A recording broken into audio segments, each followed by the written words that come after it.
heerlik om die naam van die Here groot te maak. Amen. Ek dink daar is min dinge in die wêreld wat daarby kan kom, om net die naam van God op te hef, en in gees en in waarheid, met jou hart te openbaar, en te sê, Here, ons aanbid U, U is die ware God, daar is geen ander nie soos U. Amen. Die afgelope tyd, is nou nie by die boodskap nie, so vir die interessante inligting, om die goedheid van die Here net te bietjie oor te dra. Oom Hendrik het net nou ook dit genoem, dankie Oom Hendrik, ek wou dit nog aan noem vanmorgen, maar dit het uitgewaai. Die afgelope tyd is ons baie gebombardeer met gay regte en gay huwelike, soveel so dat hulle ons wou dwing om die goeders te doen. Maar ons het 'n uitslag gekry, besluit van die Wêreldhof vir Menseregte.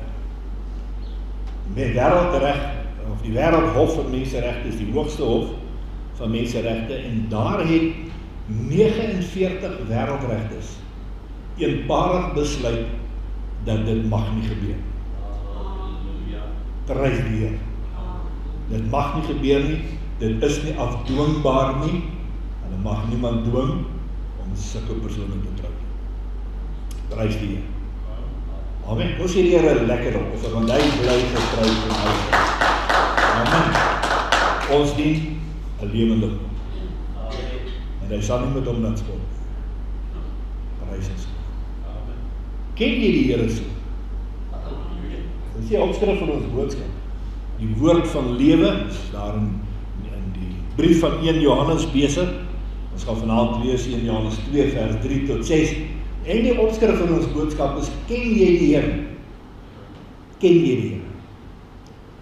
Dit is 'n vraag wat dadelik die aandag het.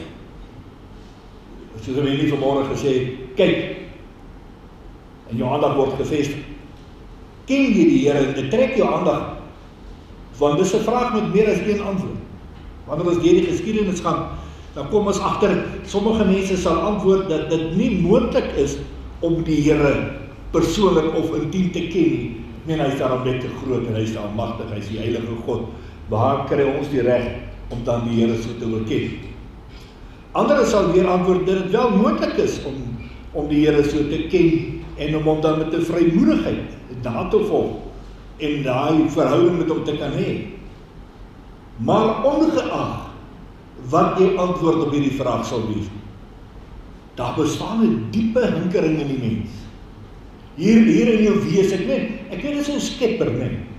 Of ons dit wil erken of nie wil erken, of jy ateïs is, of jy 'n godloonaar is, of jy 'n godsvreesende mens is, of jy daar ergens in die woude van Afrika of in die Amazone is, jy het nog nooit van God gehoor nie, jy wil aanbid. Iets wil jy aanbid. Is dit 'n boomstam? Is dit 'n of ander dier?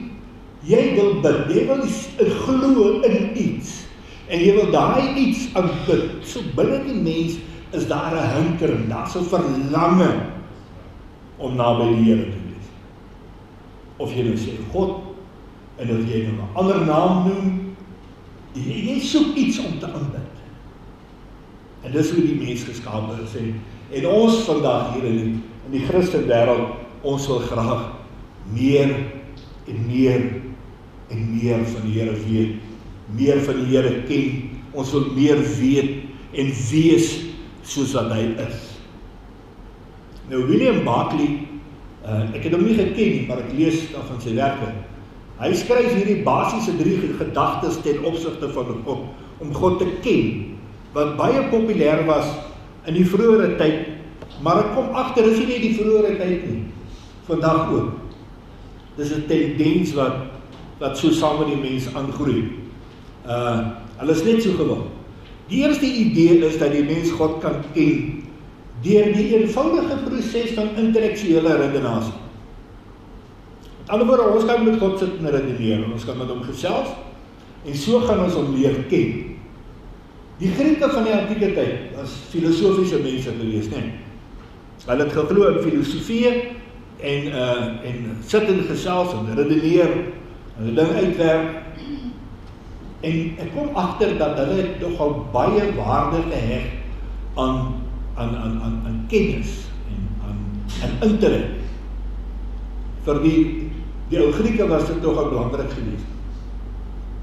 Hoe hoër jy geleerd was, hoe beter jou intellek was, hoe meer was jy aanvaar en hoe hoër status het jy gehad. Nou hulle het 'n tipe filosofie ontwikkel wat die wêreld vandag nog steeds raak. En Johannes kom en hy skrywe aan hierdie ouens, die gnostiste, hulle dink hulle weet alles, net hulle is reg.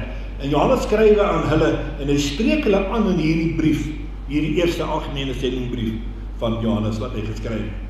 En hy sê vir ons die probleem van hierdie idee, die probleem van hierdie siening, is dat God afgetrek word tot op die vlak van ons menselike intellek, ons menselike kennis. Dit terwyl die woord van die Here so duidelik vir ons sê in 1 Korintiërs 3 vers 19, want die wysheid van hierdie wêreld is dwaasheid by God. Want daar is geskrywe, hy wat wyse mense in hulle lustigheid vang. Ons wil graag die Here verklaar met ons wysheid en met ons intellek. En hier sê Paulus vir ons, nee man, die slimste onder julle is dwaas by God. Wow. Die slimste mense is dwaas by die Here. Vriende, wat 'n wysheid is dan daar? Nooit kan ons op daai vlak leer ken. Die tweede idee is dat die Here geken kan word deur 'n emosionele ervaring. Die onderliggende basis hier is nog steeds filosofies van aard wat deur 'n verskeie geloofsgroepe vandag nog gebruik word en hulle plaas soveel klem op kennis en ondervinding. Ons ken die Here, of ons sê ons ken die Here, en ons ondervind die Here.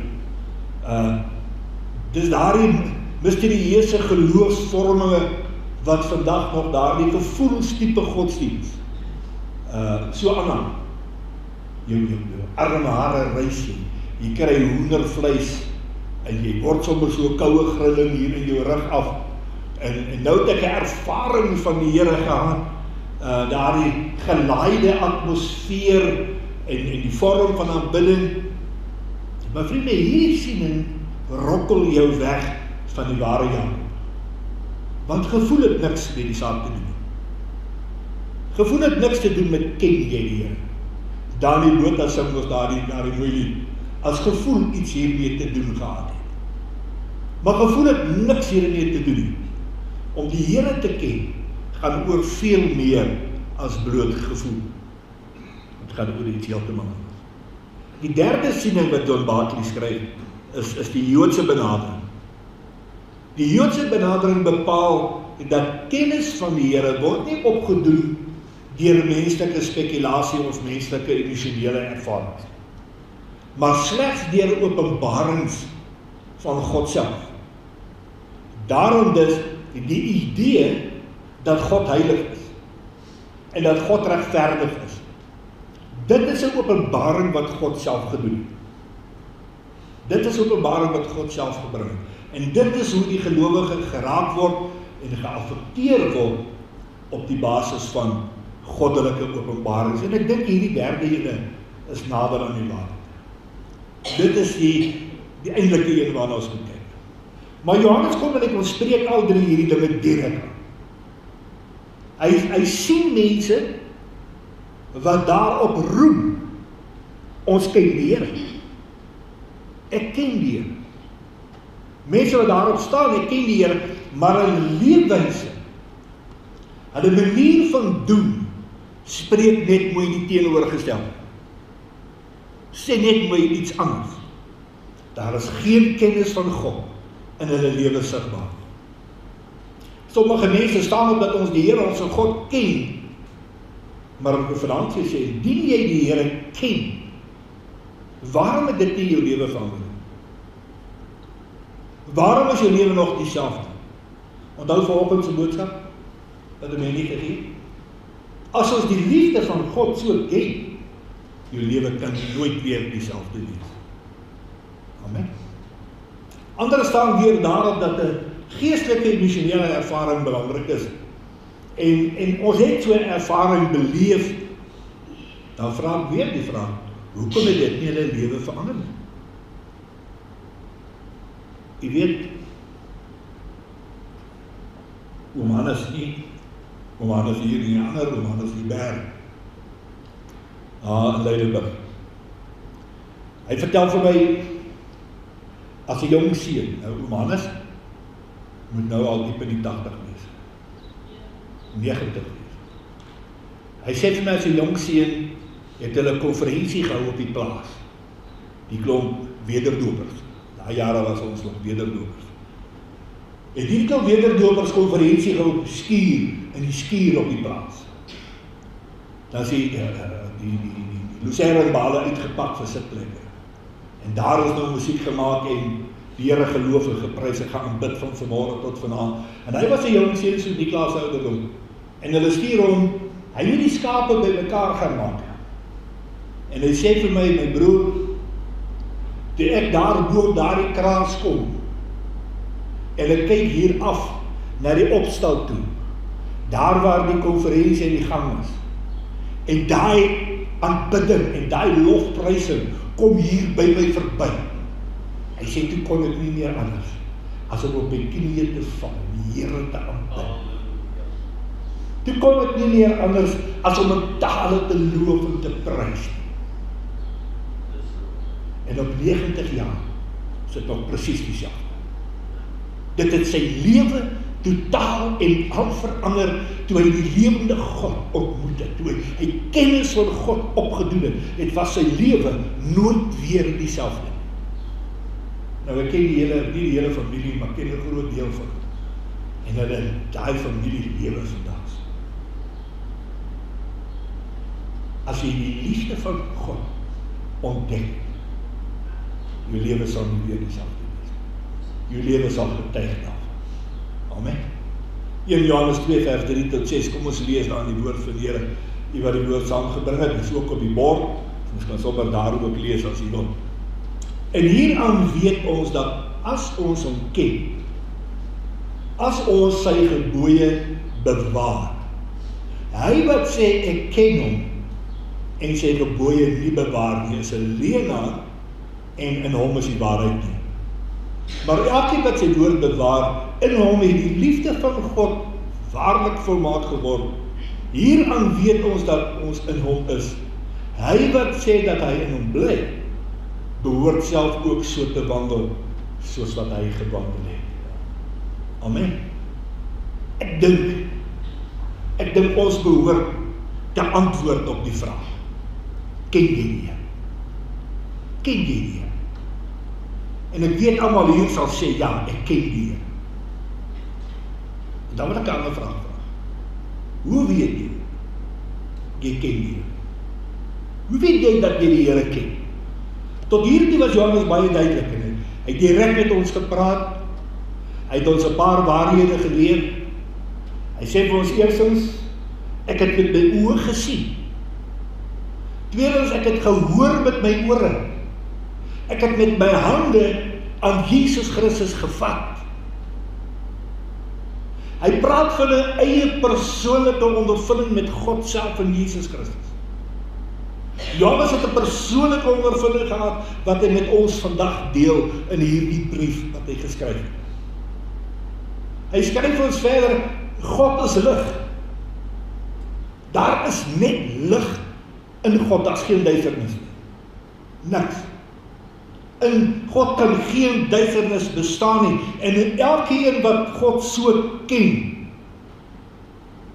lewe nie in die duisternis.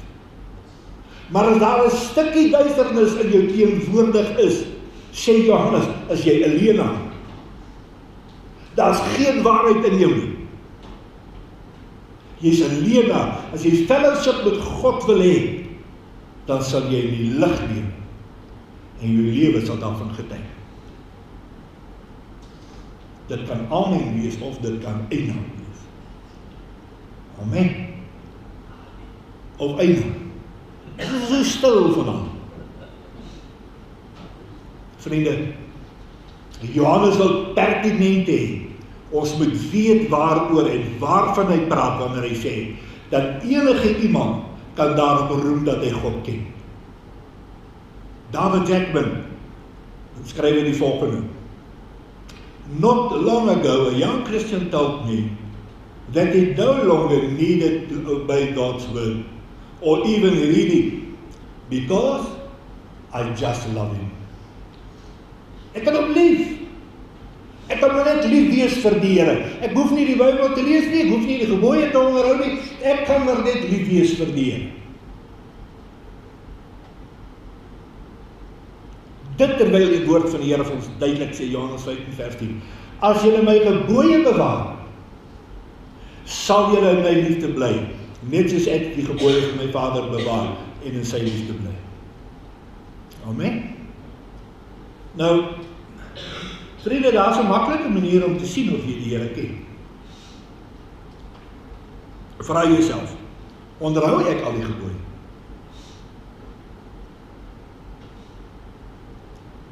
Onderhou ek al die gebooie? Terwyl jy dit 'n gedagte hou van wat ons vorige Sondag gepraat het, die ideaal van Christendom en die realiteit van die Christendom. Die ideaal is om al die gebooie te onderhou, nee. En die realiteit is, ons doen nie. Ons doen nie. Die ideaal is ons sal nooit sondig nie.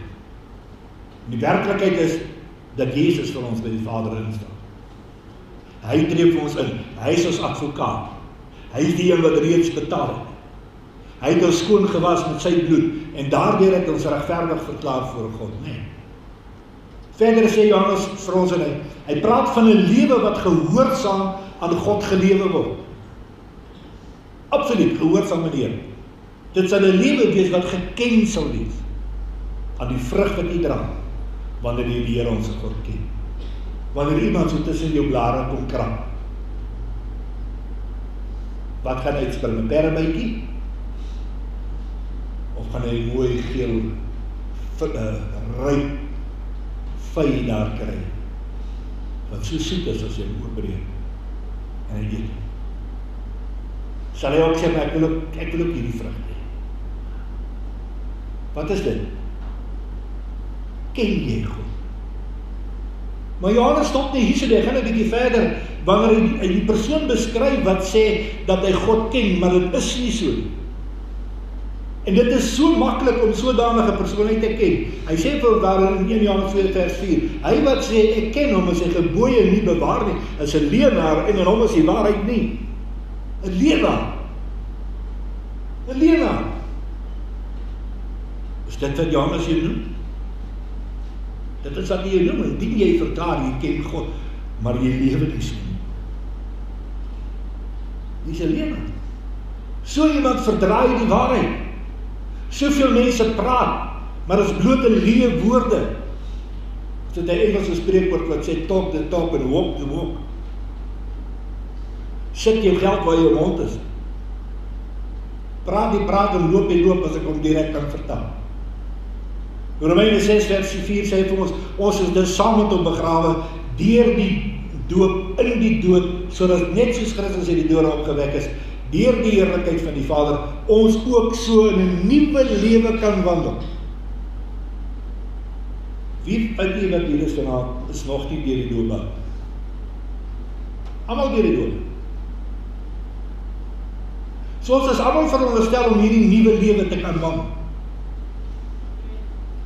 Hier is die een wat sê, nee, ek kan nie. Ek is nog nie deur die doop nie. Elke een van ons kan dit doen. Nou vra ek die vraag, getuig jou manier van lewe? Van die lewe waarin jy nou wandel? Een waarin die teenwoordigheid van God raak gesien kan word? Efesiërs 4:1 sê, ek vermaan julle dan, ek die gevangene in die Here, om te wandel waardig die roeping waarmee julle geroep is. Nou waarvoor is jy geroep?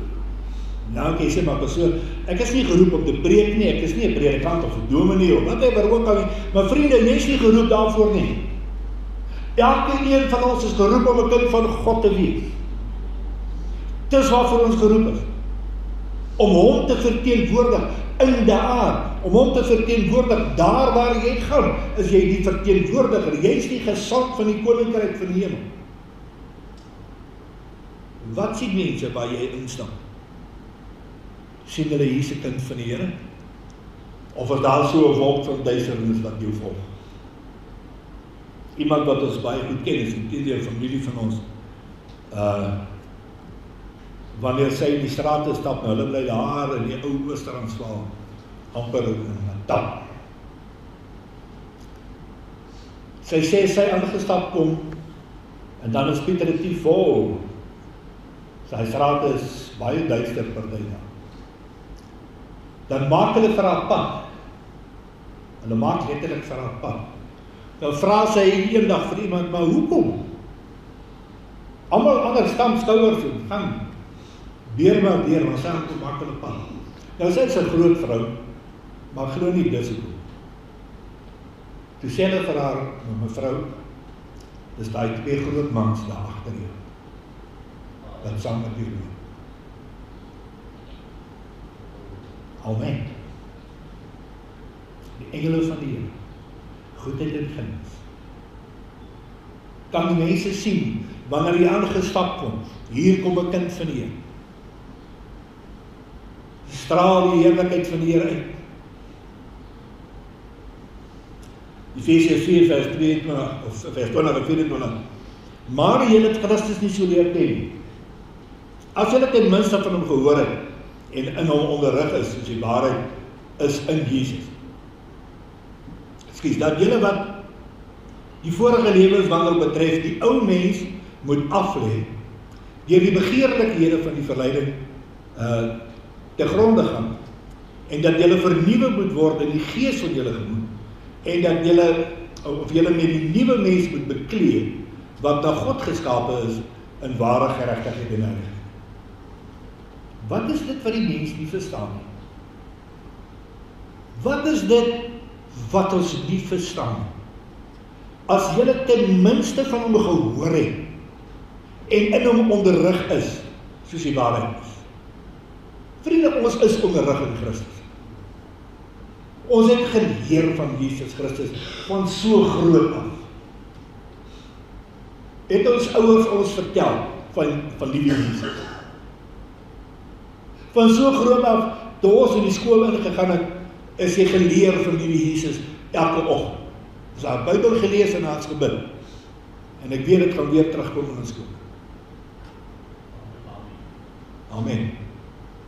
So ons is gou onderrig in Jesus Christus. Ons het geleer van Jesus Christus. Ons het gehoor van hom. Maar ons het ook al die ander dinge gehoor, soos wat ons hier lees, ons weet van die ou mens wat ons moet aflê. Ons weet van hom. Ons weet ons word vernuwe. Ons word nuut gemaak. En jy moet bekleed word met Jesus Christus. Wat verstaan ons nie van dit nie? Ons verstaan nie van dit nie, want ek ken God nog nie. Ek het nog gehoor van hom. Ek het kennis geneem van hom, maar ek ken hom nog nie. Ek het vanmôre gepreek oor die liefde van die Here, wat vir ons so groot is. As jy daai liefde van die Here so ken, dan sal jy hierdie goed begin verstaan. Johan Wiese van 'n paar jaar terug bestaan nie meer. Hy is dood. Toe hy deur daardie doodmaak gegaan het en het opgestaan, was dit 'n nuwe mens. Toe was dit Johan Christus. Amen. Nuwe mens, opgewek van die dood. Nuwe mens, vrygemaak in Jesus Christus. Niks van die duisternis kon saamkom nie. Dis afgewas. Dis nou bekleed met Jesus Christus.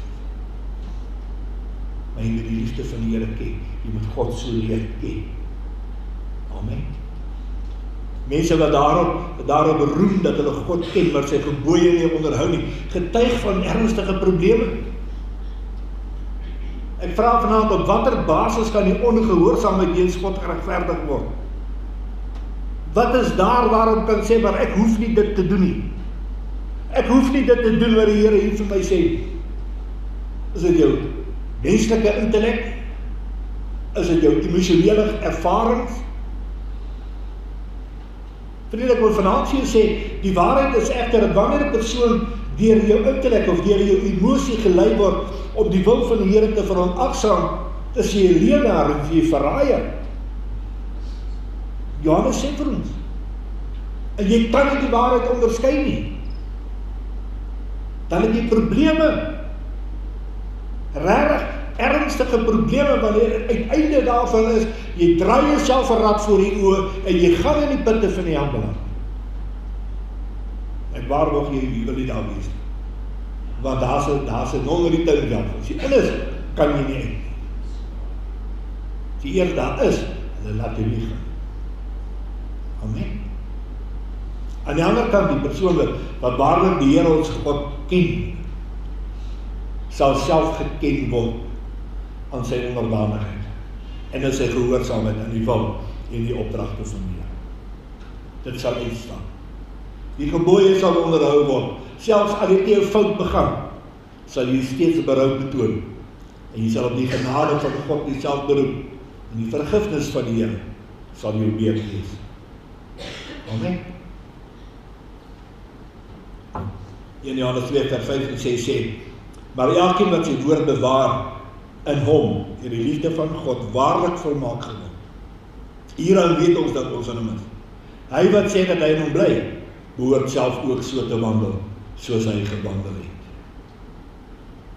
Te lewe soos wat Jesus geleef het. Ek vra weer, waar staan jy vanaand in opsigte van, ek ken die Here? Soms dink ons, daardie persoon wat die meeste skrifkennis het, is die persoon wat die Here die beste ken. Of daardie persoon wat al die regte antwoorde het op die regte tyd gee. Hy is die ou wat die Here regtig ken. Soms word jy so te neergedruk wanneer jy hoor van hierdie mense of hierdie persoon het so 'n emosionele ervaring gehad, wat daai mense so geseën om die Here op so 'n vlak te ken.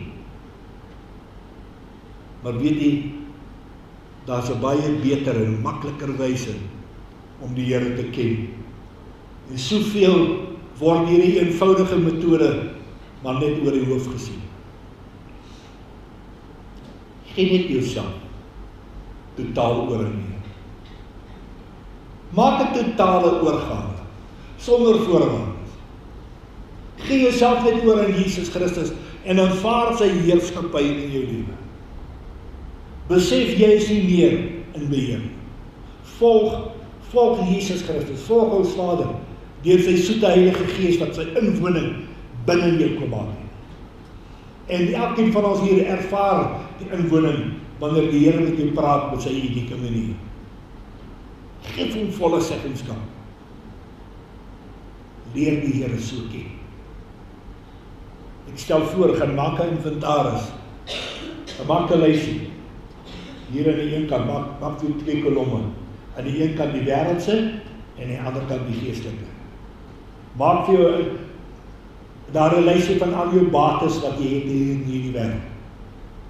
En dan gaan maak jy vir jou lysie van die bates wat jy het in die ewigheid. Kyk of dit met mekaar ooreenstem. Kyk watter een dra die meeste gewin. Ek kan jou die versekering gee, wanneer jy dit reg gaan doen, sal jy agterkom. Ja, ek het baie dinge in hierdie wêreld. Ek het 'n groot motor, ek het 'n groot huis, groot salaris, baie vriende, genoem dit is daar. Maar wanneer jy na die geestelike gaan kyk, dan sien jy, wow. En hier aan die onderkant, en jy maak die som totaal van alles, dan kom jy agter, maar hier in die wêreldse kant, is ek maar eintlik bankrot.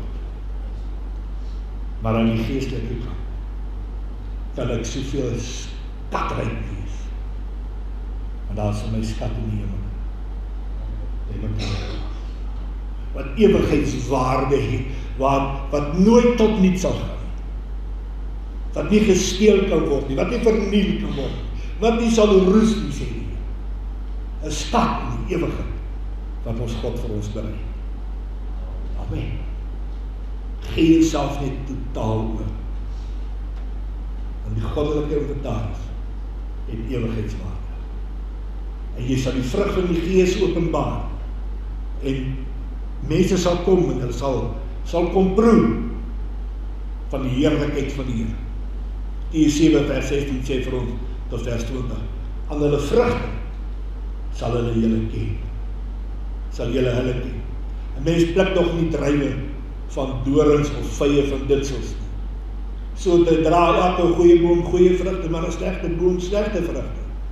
'n Goeie boom kan geen slegte vrugte dra nie, en 'n slegte boom ook geen goeie vrugte nie. Elke boom wat nie goeie vrugte dra nie, word uitgekap en in die vuur gegooi. So sal julle hulle dan aan hulle vrugte ken. As mense jou vrugte kom pluk, sal hulle agterkom, hier is 'n man, hier is 'n vrou wat die Here ken. Nie net sê met die mond ken, maar met die hart. Amen. Ken jy die Here? Ken jy die Here? Om ons lê nie. Liewe Vader, vanaand staan ons net met stil swye voor U. Want ons besef dat soveel het ons gehoor van U. Maar ons kennis is nie. En wanneer ek sê ons, vir algemeen, ek weet Here, U is pragtige mense wat U so intiem, so intens en naby ken. En ek is opgewonde vir hulle. Ek is opgewonde, Here, vir mense wat uitstaan, mense wat uitstyg, bo die skares uitstyg, as manne en vroue van die lewende God. Ek bid, Here, dat U hulle sal seën, met nog meer en nog meer en nog meer openbaring van die volheid en die heerlikheid. Here, dat daardie verhouding met U net meer intenser en dieper sal word. Maar ek bid ook vir ons ander. Here, wat nog hierdie pad moet stap, wat 'n hunkering het, 'n begeerte het om so naby aan U te kom vat ons in die hand, Here. En ek bid vir ons elkeen, Here, dat ons 'n oorgawe sal maak. As jy die woord vanaand met jy gepraat het, en jy weet, ek moet daardie totale oorgawe maak, wil jy dit nie maar nou doen nie? Wil jy nie maar die uitstel heeltemal los? Of daai net 'n bietjie wag, ek moet nog gaan kyk, net totaal en al vergeet, vee dit van die tafel af en maak 'n totale oorgawe aan die lewende God vanaand. En sê, Here, ek wil meer en meer en meer van U. Meer en meer wil ek nader aan U kom, ek wil U so intens leer ken, my God. Ek wil kan sê, so sê U. Ek wil die woord van die Here oopsaam, en ek wil dit bevestig uit U woord uit, my God. Want U is die waarmaker van die woord. Dankie, Here, dat U vanaand ons so lei. As jy vanaand hier is en jy weet die Here het met jou gepraat, jy weet wat om te doen. Gee totaal en al jouself. Laat die Heilige Gees toe jou te lei. Laat die krag van God jou deel wees. Soos net hy dit kan gee. Vader, ons dank U daarvoor. In Jesus kosbare naam. Amen. Amen. Prys die Here. Vriende, ken die Here. Ken die Here. Nie net met jou verstand nie, ken jy met jou hart. Dis nie kopkennis nie. Dis 'n hartservaring. Amen. Dis 'n hartservaring. Hans het vertel van iemand, ek het self nie gehoor nie. Sy sê die vrou se man het 'n woordkennis wat skrik van niks. Jy het hom van die woord niks vertel. Maar sy hart was nie by die Here. En sy vrou bid, Here, vat net sy kopkennis weg, dat hy met sy hartskennis begin werk. En van daai oomblik af het hy geen kennis van die skrif nie. Toe hy die Here leer ken in sy hart. Wat 'n wonderlike ervaring.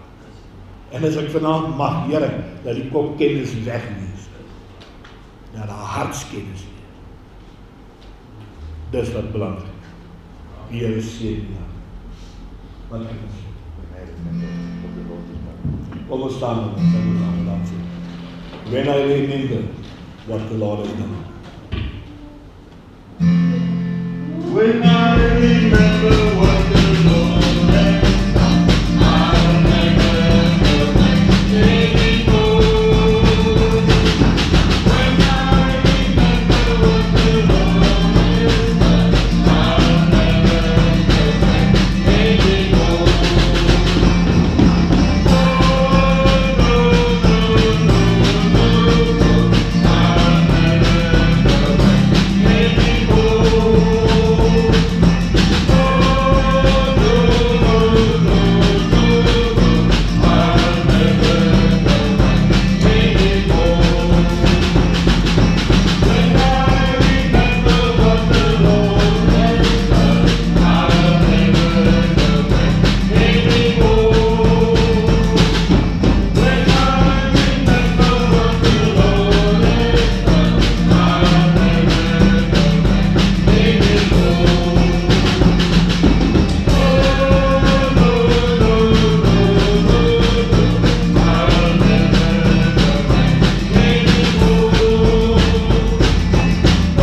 Ek seën u vanaand in die naam van Jesus Christus ons Here.